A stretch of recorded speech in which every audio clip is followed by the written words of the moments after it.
আসসালামু আলাইকুম। শুভ সকাল। সবাইকে স্বাগত জানাচ্ছি আমার দেশ লিড নিউজে। সঙ্গে আছি আমি মাহবুবুর রহমান ইমন। আমাদের আজকে লিড নিউজের শিরোনাম, সরকার ও বিরোধী দলের মধ্যে দূরত্ব বাড়ছে।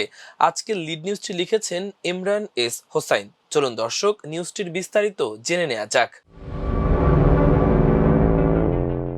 ফ্যাসিবাদ মুক্ত বাংলাদেশ গড়ে তুলতে ক্ষমতাসীন বিএনপি ও সংসদের প্রধান বিরোধী দল জামায়াত ইসলামী শুরুতে পরস্পর সহযোগিতামূলক মনোভাব পোষণ করলেও দিন দিন তাদের মধ্যে মতবিরোধ বেড়েই চলেছে।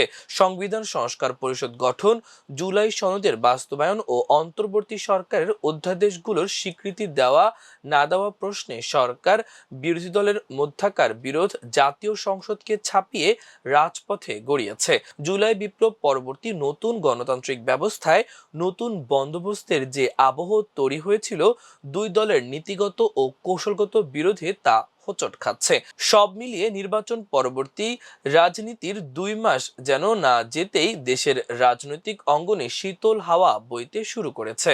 জুলাই বিপ্লবের পর জাতীয় ঐক্যের যে আবহ তৈরি হয়েছিল তা এখন চরম সংকটের মুখে। দুই দলের মধ্যকার এই বিরোধ দেশের রাজনীতির জন্য শুভকর নয় বলে মনে করেন রাজনৈতিক বিশ্লেষকরা। তারা বলেন, নির্বাচনের আগে পরে রাজনৈতিক অঙ্গনে যে সুবাতাস বইতে দেখা গিয়েছিল, সম্প্রতি তাতে ভিন্ন চিত্র দেখা যাচ্ছে। জুলাই আন্দোলনের পক্ষের এ দলগুলোর পরস্পরের মধ্যে অবিশ্বাস ও বিরোধ বাড়তে শুরু করেছে। এখনই এর লাগাম টানা জরুরি মন্তব্য করে তারা বলেন, জুলাই অভ্যুত্থানের প্রেক্ষাপটে নতুন বাংলাদেশের প্রত্যাশা জনগণের মধ্যে তৈরি হয়েছে।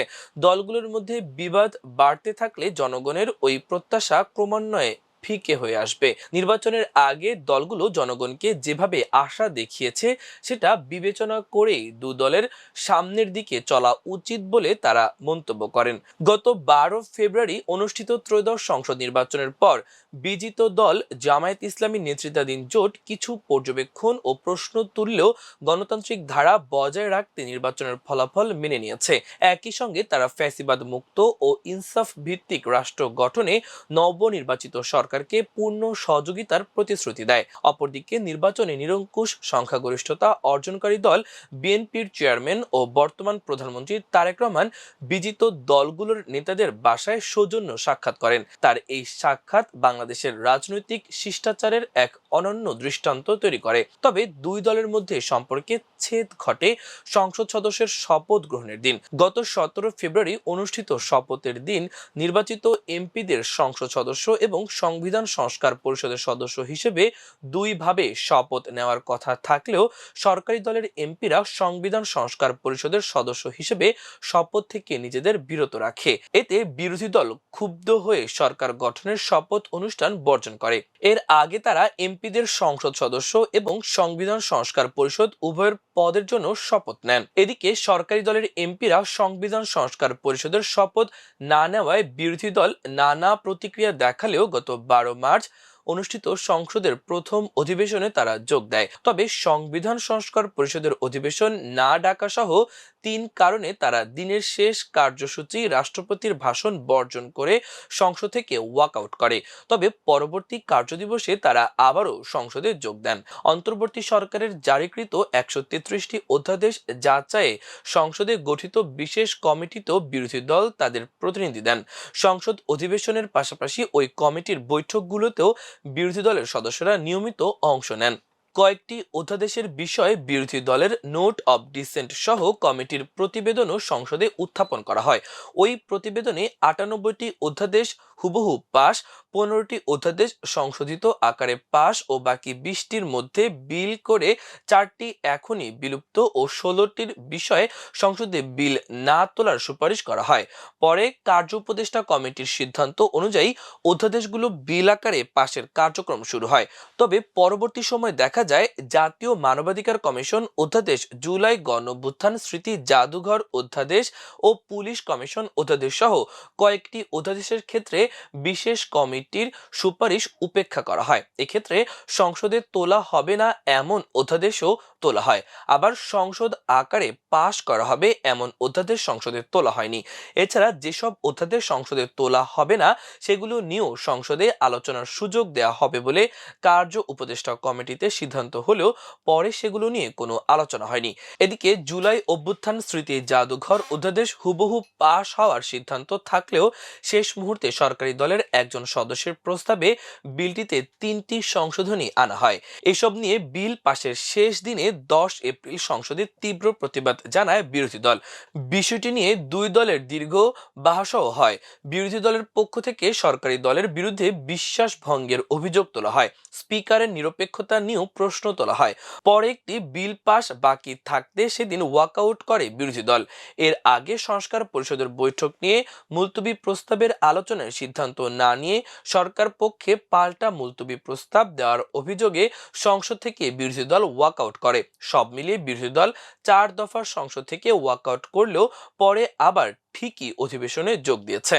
গণভোটের রায় অনুযায়ী সংবিধান সংস্কার পরিষদের বৈঠক বিশেষ কমিটির সিদ্ধান্তের ব্যত্যয় ঘটিয়ে অধ্যাদেশ পাশ করা না করা সহ জুলাই সনদ বাস্তবায়ন নিয়ে সংসদে প্রতিবাদ গড়ে তোলার পাশাপাশি রাজপথের কর্মসূচিতে ঝুঁকে বিরোধী দল। সম্প্রতি একটি অনুষ্ঠানে বিরোধী দলীয় নেতা ও জামায়াত আমির ডাক্তার শফিকুর রহমান বলেন, জুলাই সনদ বাস্তবায়নের জন্য অনেকেই আন্দোলন শুরু করতে বলেছে।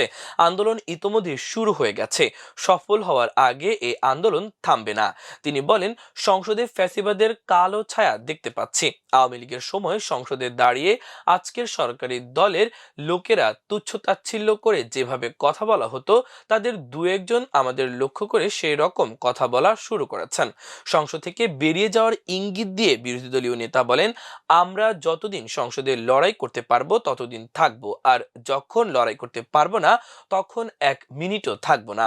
সরকার গঠনের আগে গত 15 ফেব্রুয়ারি প্রধানমন্ত্রী তারেক রহমান বিরোধী দলীয় নেতার বাসায় সাক্ষাৎ করার পরপরই ফেসবুক স্ট্যাটাস দিয়ে জাতীয় স্বার্থে নির্বাচিত সরকারকে পূর্ণ সহযোগিতার আশ্বাসও দেন শফিকুর রহমান। একটি আদর্শিক বিরোধী দল হিসেবে 11 দলীয় জোট সাংবিধানিক দায়িত্ব পালনে সব সময় আপোষহীন থাকবে বলেও জানিয়েছিলেন তিনি।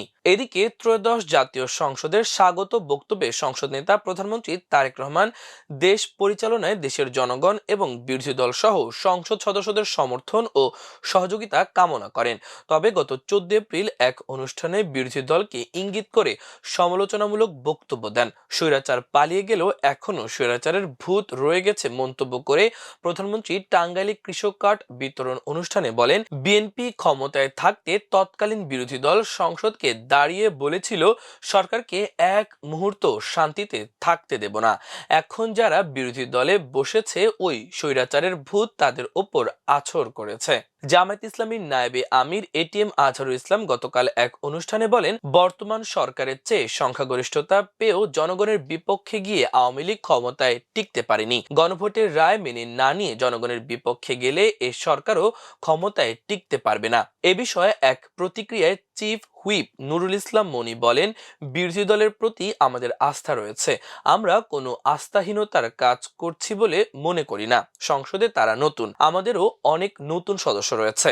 কাজেই প্রথম দিকে টুকিটাকি যেসব সমস্যা হচ্ছে, সংসদীয় রাজনীতির প্র্যাকটিস বাড়ালে এটা কেটে যাবে।